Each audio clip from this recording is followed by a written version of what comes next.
veteran news anchor Brian Williams had some advice for the Democrats for how they handled this year's election. This is what Williams said during an interview with NBC's late-night host Seth Meyers last week. Let's watch. It is tough love time for the Democratic Party. I think it needs to be stripped down and rebuilt. I think that means a change in leadership. I want to know who thought it was a good idea that Joe Biden stand for another 4 years at 80 years of age and 37% popularity. So then that saddled the party with a British-like short campaign season for them.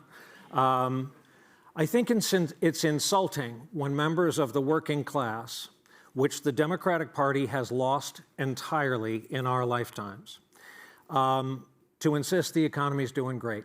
A 12-pack of Bounty is $40. Rich folks don't feel that. Poor folks already switched to Sparkle during the COVID, during the lockdown. And I think telling them that the NASDAQ is gangbusters is further insulting. It's insulting. I think the biggest unforced error of the Biden administration by far was the border. To tell people it's not a problem is insulting. For the working class to see incoming migrants getting welcome bags, debit cards, and motel rooms is probably insulting as well. So there's a lot of work to do. The ex-NBC anchor also made some interesting comparisons between quinoa and the Democratic Party. Let's listen. You know, it was when they handed out camo hats that said Harris Walls, and the Democrats they were kind of charmed by that. Their party has gone quinoa, and the rest of America's eating at Cracker Barrel. And so it was kind of an ironic use of something millions of Americans put on their heads to start their day every day. I like quinoa just fine.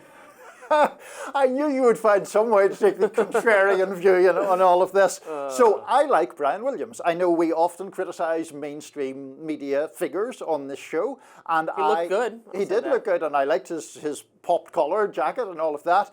But look, I liked him as an anchor. I know there was the now infamous controversy when he made false statements about a helicopter ride years and years ago. It was a big media scandal. I think he's a very good anchor. I, even as someone who likes him a lot, would not have anticipated that one of the, to my mind, best critiques of the Democratic Party in this election would come from Brian Williams. I agree with pretty much everything he said there. Yeah. I think that it was really, and it is really important, to emphasize the degree to which the Democratic Party seemed to lose touch with working class voters who had been the bedrock of the Democratic Party traditionally, and how it had sought to minimize issues that are really legitimately important to people. And he mentioned immigration, which I think among the sort of DNC type elite Democrats the assumption tends to be that anyone who's concerned about it is a nativist or a racist.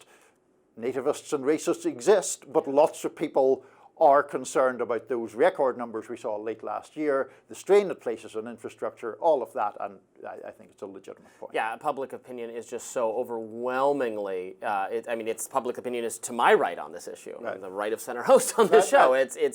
There's a desire to do something about it, and in terms of the economy as well, and they never really. Well, okay, so a couple things. One thing.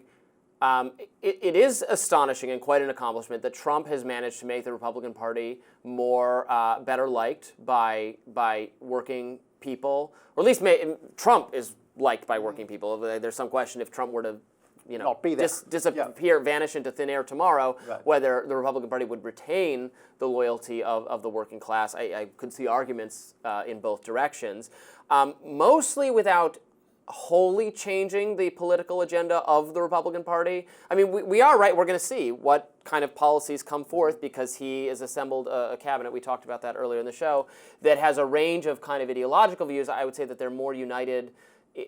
What is the common thread is that they are effective communicators for Trump on cable news and on social media, that they have entertainment and star power themselves. There's not necessarily ideological consistency, right, or consistency in backgrounds at all. Right. The backgrounds are all over the place. Sure. The through line is that they are effective communicators in the medium that Trump values, TV, social media, etc.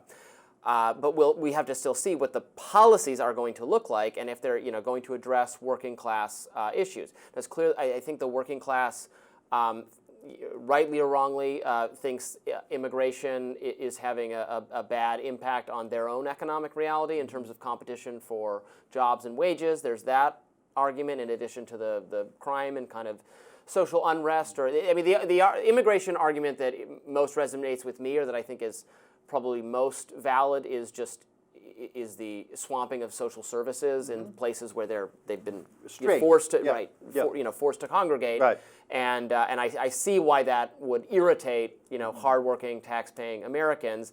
The economic impacts of immigration are debated by economists, and they'll point to generally good things resulting for the economy with the free flow of labor, just like the free flow of any other resource. But on the the lowest end, you do obviously have an impact on the competition for wages. So that is an issue where I think Trump is actually wants to address a tangible concern of the voters, to the extent that they care, and I agree with Brian Williams that they do, about the high cost of goods and services. I think Dems could have hammered Trump on, aren't tariffs going to just result in all those things becoming more expensive? But they didn't really make that case because they themselves have tariffs and believe in tariffs to some degree. Absolutely. And, I think there are massive question marks over whether Trump's policies will actually help the lot of working class Americans.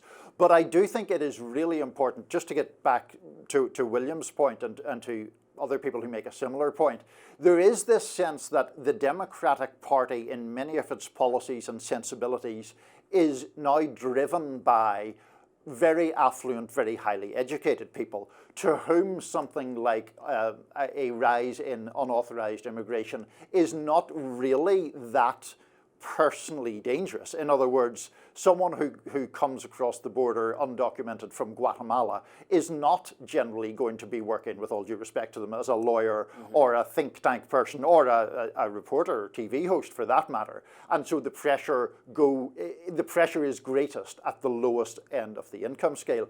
And just there's so much I could say about this, but just to raise one other point, because we were talking at another point in today's show about a debate between Bill Maher and Neil deGrasse Tyson that hit on the issue of trans rights and all of that.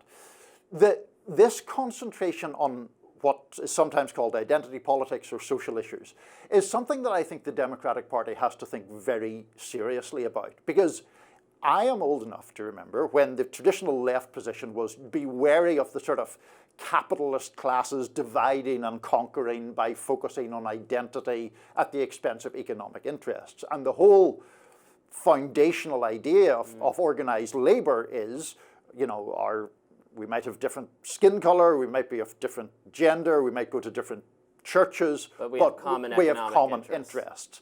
And that has been, I think, greatly diluted by such a concentration on social issues. Just to briefly go back to the point you just made about the lower income workers, I do find this fascinating because it is going to be an intellectual debate at some point.